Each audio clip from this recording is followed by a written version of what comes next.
रहमान रहीम। जनाब स्पीकर, शुक्रिया आपका। जनाब, मैं पार्टी का खैर ख्वाह हूँ, न ही चापलूस हूँ और न ही खुशामद पसंद हूँ। मैं स्याह को सफ़ेद नहीं कह सकता, गधे को घोड़ा नहीं कह सकता। मैं वही बात करूँगा जो पार्टी के और पब्लिक के इंटरेस्ट के अंदर होगी, क्योंकि ये मेरे खमीर में शामिल है। अटक को इस बजट के अंदर टोटली इग्नोर किया गया। मेरा ख्याल ये है कि शायद असद उमर को ये नहीं पता कि अटक भी पाकिस्तान का एक ज़िला है और अटक गाजियों का और शहीदों का ज़िला है। स्ट्रेटेजिकली बहुत ही इंपॉर्टेंट ज़िला है। इसे क्यों इग्नोर किया गया है, ये भी मेरी मालूमात में है। यहाँ जो दो स्पेशल असिस्टेंट बने हुए हैं, स्पेशल हैं, पता नहीं क्या स्पेशल चीज़ है इनमें, उसका भी मैं खोज लगा रहा हूँ। लेकिन ये लुगड़ जो है, ये इसमें रुकावट डालते हैं। इनका मेरी ज़ात के साथ अनाद है। अगर आपका मेरी ज़ात के साथ अनाद है तो मेरे साथ स्कोर सेटल करो, मेरे साथ स्कोर सेटल करो। गरीबों को मत नुकसान दो, अटक के अवाम को मत नुकसान दो। और जनाबे वाला, मैं आपसे ये भी बात करना चाहता हूँ कि अटक के अंदर जो रॉयल्टी मिलनी चाहिए, जो KPK में भी वापडा के हवाले से मिलती है, जो तरबेला डैम की रॉयल्टी अटक को मिलनी चाहिए, वो नहीं मिलती। जो गाजी बरोठा का हाइडल पावर प्लांट है, उसकी जो रॉयल्टी है वो पंजाब गवर्नमेंट को जाती है, आगे रॉयल्टी नहीं दी जाती। तो क्या ये फेडरल गवर्नमेंट का काम नहीं? अगर वो रॉयल्टी नहीं देते, यहाँ से जा रही है, तो पैसों की कटौती यहाँ करें और अटक के ज़िले की जो रॉयल्टी बनती है वो दें, ताकि गरीबों पर खर्च किया जा सके। जनाब वन, मैं 1 साल रह गया है, दूसरा साल तो वैसे इलेक्शन ईयर होता है। मैं ये बताना चाहता हूँ, वज़ीर आज़म साहब चाहते हैं कि इस मुल्क के अंदर एक अच्छी तब्दीली आए, लेकिन अगर वो ये चाहते हैं कि तब्दीली आए, इस लुगड़ क्लब को फारग करें और बेहतर लोग लाएं और अच्छी डिसीजंस करें जो कि पब्लिक के इंटरेस्ट के अंदर हों और मामलात को बेहतर तरीके से हैंडल किया जा सके। बजट में 8,487 अरब रुपए का हुजम है जो बजट है। 3,420 अरब रुपया खसारा है। मुझे ये बताया जाए कि ये 40% खसारे का बजट है। ये खसारा कैसा पूरा किया जाएगा? क्या नए टैक्स लगाए जाएंगे? क्या आप कोई कर्ज लेंगे? क्या कोई मनी बिल आएगा? क्या चीज करेंगे जिससे ये आप खसारा पूरा करेंगे? यहाँ इसमें मुलाजमीन के लिए सिर्फ 10% इंक्रीज रखी गई है, जबकि महंगाई 100% बढ़ी है। आप मेहरबानी कर इस मुलाजमीन के लिए कम अज कम 25% जो है वो इंक्रीज होनी चाहिए, क्योंकि इसमें अफवाज पाकिस्तान बिलखसूस लोअर रैंक्स जो हैं उनको फ़ायदा देना चाहिए, क्यों अफवाज ने हमेशा कुर्बानियाँ दी हैं।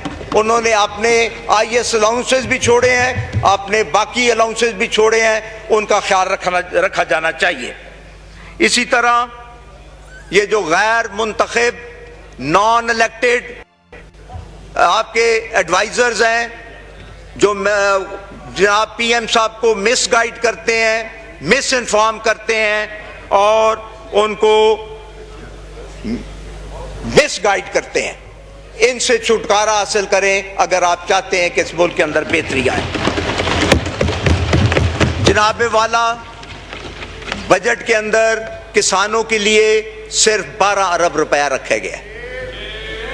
ये 0.15% पूरे बजट का बनता है और 70% आबादी एग्रो बेस्ड आबादी है। इसके लिए बिल्कुल पीनट भी नहीं रखा गया। मैं समझता हूं ये पीनट भी नहीं है। तो इसमें आप इंक्रीज करें ताकि ज़्यादा किसानों को बेहतर फैसिलिटेट किया जा सके। इसी तरह मैं आपसे ये भी रिक्वेस्ट करूंगा कि मेहरबानी करके ज़िले हुकूमतों का जो निज़ाम है, जो बड़ा मुतहरक निज़ाम था, उसको बहाल किया जाए और पूरे पंजाब और पूरे केपी में, पूरे पाकिस्तान में 140A जो फवाद चौधरी साहब भी जिसकी एडवोकेसी कर रहे हैं उसको लागू करें। ये बड़ा इफेक्टिव निज़ाम था। मुशर्रफ साहब ने जो निज़ाम दिया था वो महंगाई को भी और करप्शन को भी रोकता था, लेकिन अब इस निज़ाम के ना होने की वजह से अल्लाह पे यकीन करें करप्शन इतनी बढ़ गई है निचली सतह पे जिसका कोई अंदाज़ा नहीं। महंगाई और करप्शन अपने अरूज पर है और कोई प्रोत्साहन नहीं। ब्यूरोक्रेसी आपकी बात मानने के लिए तैयार नहीं। मुझे याद है कि पीछे एक मीटिंग हुई पंजाब हाउस में और गवर्नर साहब ने खुद माना कि 2 साल से ब्यूरोक्रेसी मेरी बात नहीं मान रही और मेरा जो प्रोजेक्ट है वो वाटर सप्लाई वाला वो रह गया है, मैं उसको कर नहीं पा रहा, रोड़े अटकाए जाते हैं। तो जनाब वाला ब्यूरोक्रेसी पर कंट्रोल करें। ब्यूरोक्रेसी आपकी बात नहीं मानती। मैंने जिले के अंदर 3-4 अफसरान हमने करप्शन में पकड़े, उनके केसेस हमने भिजवाए। उनका क्या निकला नतीजा कि इधर से फारग करके उनको अच्छी पोस्टों पे वहां लगा दिया गया दूसरे अज़ला में। क्या ये तरीका है? ये हमारे सारे दोस्त यहाँ बैठे हैं, ये सब जानते हैं कि निचली लेवल पे जो करप्शन है बेताशा बढ़ी है। इस करप्शन को रोकें। ये करप्शन आपको बाहर ले जाएगी। ये जो हम बातें करते हैं कि अगला इलेक्शन भी हमारा है, ये करप्शन हमें ये इलेक्शन नहीं जीतने देगी। ये साल के अंदर आप अपने आप को दुरुस्त करें। जो टेक्सटाइल वगैरह और दूसरी इंडस्ट्रीज को आप 800 अरब का पैकेज दे रहे हैं, मैं रिक्वेस्ट करूंगा कि किसानों को भी एक बहुत बड़ा पैकेज दें ताकि उनके मामला ठीक चलें।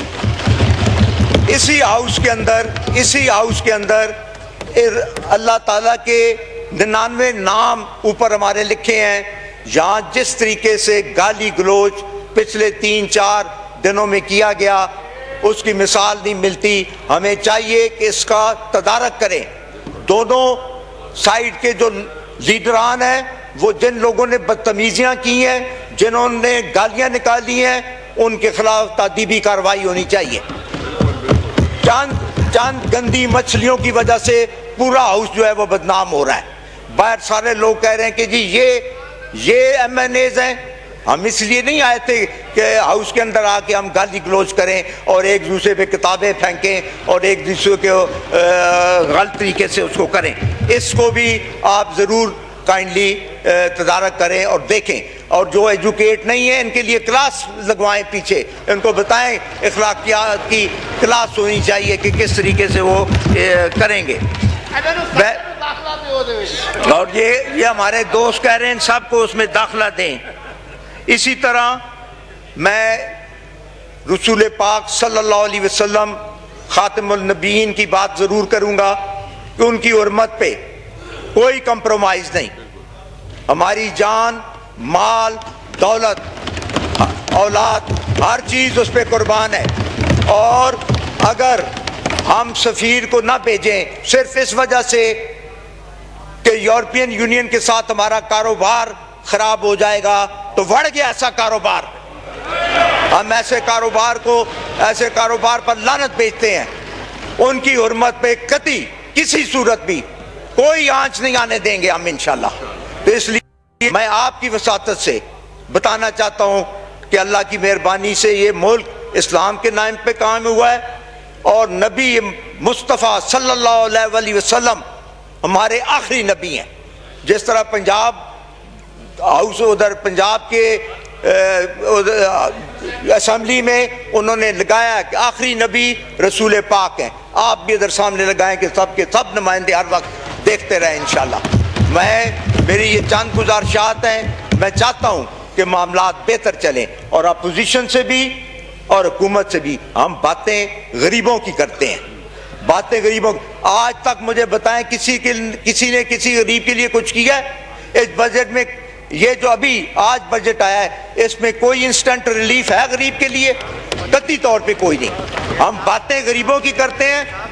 हमारी उम्रें 70-70 साल हो गई हैं, 60-60 साल हो गई हैं। मेहरबानी करके हमने कब्रों में जाना है, अल्लाह को जवाब देना है, अपनी जन्नत कमाएं, गरीबों के लिए कुछ कर लें। ये तकरीरें मत करें, ये मत बताएं, अपने अंदर झांक कर देखें। आपने लोगों के लिए, गरीब आदमी के लिए सिर्फ नारे लगाए हैं और गरीब को इस्तेमाल किया है। गरीब के लिए कुछ भी नहीं किया आपने, किसी ने भी नहीं किया। अब वक्त आ गया, ये ना हो कि गरीब आपको उठा के समुंदर में फेंक दे। आप गरीबों के लिए करें। मेरी यही आपसे इल्तिजा है कि इस मुल्क की बेहतरी के लिए सब मिलकर, बजाय सिर्फ ये कि हम चोर चोर डाकू डाकू खेलते रहें, कोई पब्लिक के लिए कोई काम करें। मेहरबानी।